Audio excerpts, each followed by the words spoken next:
Hello everybody, welcome to the Daily Sip. My name is Oliver. My mission is to bring you closer to organic Japanese green tea. And today in the international, or during the International Tea Day, which is the 21st of May, we are going to dive into how to brew large quantities of tea. So when we go a little bit back in the recent times, many people ask me, okay, if I want to take my beautiful leaf tea to the office, how can I do it to have a lot of quantity without needing to bring my small kyusu, a thermos bottle with water in it, and it's just a little bit of a hassle. So I want to know how to bring just big quantities to the office. And therefore I want to show two brewing methods and which one is the better one to bring good tea in large quantities on your way wherever you go. It doesn't have to be the office, can also be the university or wherever you are. Then for this, what I brought with me is the kyusu teapot. So this is a standard kyusu teapot from Japan. I would say it's around 5 to 6 ounces for brewing tea. This one here, that's been in this case, so this is actually a tea pot which you can use for tea, but often in early times in Japan it was used to heat up water because it makes the water softer, but you can absolutely use it for tea. And to make this demonstration I will just use it and you see the size difference of these two. So let's hop directly into it. What are we going to use? So in terms of tea, what are we using today is gyokuro. So a gyokuro, I just show it here to you. A gyokuro is a shaded grown green tea. So shade grown means the last 3 to 4 weeks it is shaded, and this one is especially strongly shaded to develop a very savory, strong, but also sweet taste profile. So this is the tea what we are using today just to make this demonstration. So we take these two teapots and we're gonna put these 5 grams of leaves into the teapots. We put it these plates on the side and we're gonna fill it with water. So what I will do is that I use here a large amount of water and here only a smaller one. Voila. So these are now the first 2 minutes. For the smaller one, and the bigger one, we're just gonna leave it in during the phase I'm preparing with the smaller teapot, the quantity. So, what I brought with me are big glass jars to fill the tea in. Voila, I didn't have the same one twice, so I'm just gonna use these two. They're not gonna influence the taste in any way, they're just gonna cool down the tea a little bit. So that's what I'm going to do. So here we're gonna leave it in for 2 minutes, and after 2 minutes we will be back. So now the 2 minutes are over. We're just gonna pour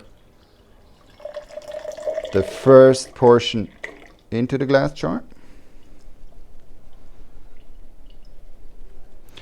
Try to take all the tea drops out, and you see how much more intense the color gets the longer I do this process here. So that's a very difficult, no, not difficult, but important process. And then we're just gonna fill in some more water. Now second brewing is super simple, 20 seconds. So I can directly pour the tea back. Voila. Let's make the second one.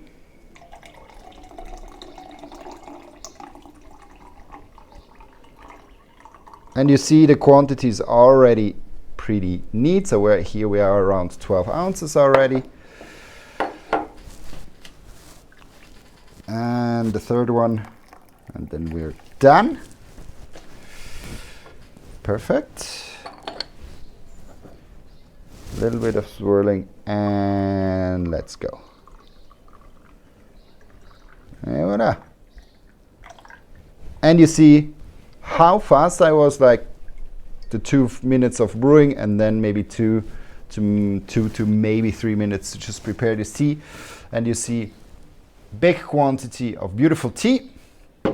And now we're gonna pour the same amount of water which you used. I don't have a sifter or a filter in there, so I just use this filter, put this aside because I have one hand free, and we do the same.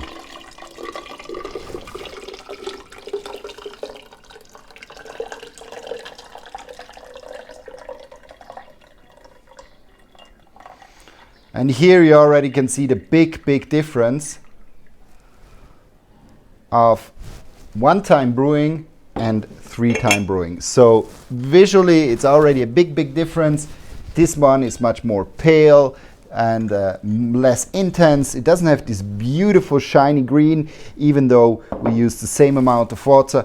And then you see this rebrewing is really an important step, because the second and the third brewing, they really get also intense, and the tea itself stays with a strong aroma, strong flavor profile. And that's what we're gonna just compare here as a final step.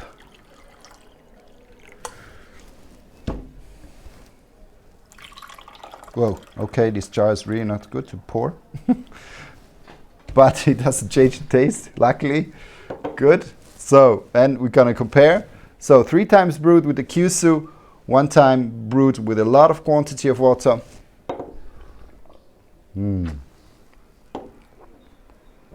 Beautiful, round, sweet. I get a lot of edamame.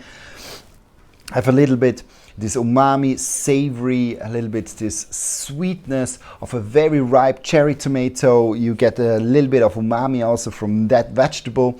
I have a little bit of banana peel with it, and I have a little bit of mango. So it's very complex, very broad, round, very beautiful. So this definitely something very good to take with you. And you see how much I still have left of the tea. So this is something then I can pour into a thermos bottle or anywhere else. You can also directly from the Kyushu pour it in a thermos bottle just to keep it warm.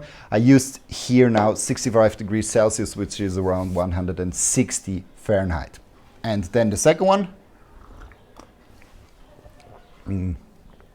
Yeah, it's super unfortunate. Same tea, beautiful quality, but here it's really tastes watered down. I get a little bit of edamame, a little bit of peas, kind of green pea flavor profile. There's a little bit of sweetness, but much more kind of a hint, and you really see it from the color of the different liquors. That this one here, super intense, very beautiful, round, mega complex in terms of taste notes, and here just very flat, very simple. So I would suggest that really, if you want to take a large quantity with you, try to do the 3 brewing method. It takes a little bit longer in terms of time, but in the end you really get a beautiful tea. Meanwhile, this one here is unfortunately pretty watered down, and this one here is the nice, complex, beautiful tea.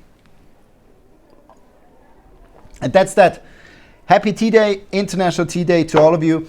And if you want to go today on our website, please feel free to do so. We have a special discount to celebrate the Day of Tea. Thanks a lot. I wish you a great day. Bye-bye.